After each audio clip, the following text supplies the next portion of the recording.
Hello. Welcome to this PIPEX tutorial.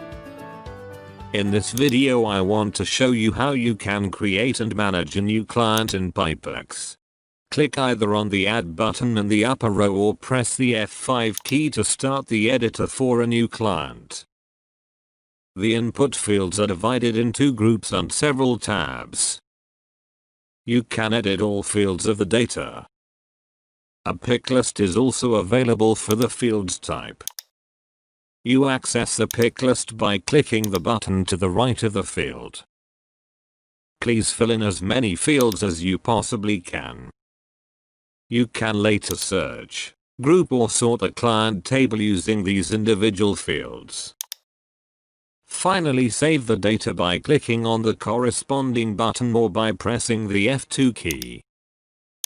The new client is now shown in the client table. By clicking on the edit button or by pressing the F3 key, the data of this client can be edited again.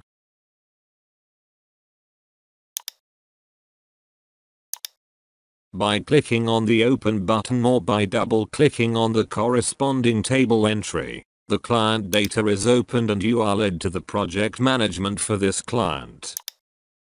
Finally, I want to show you how clients can be deleted.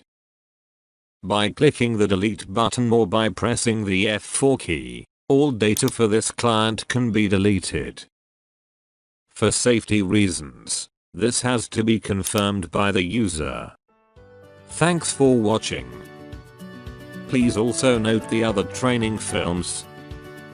Subscribe to our channel and receive a notification when there are new tutorials.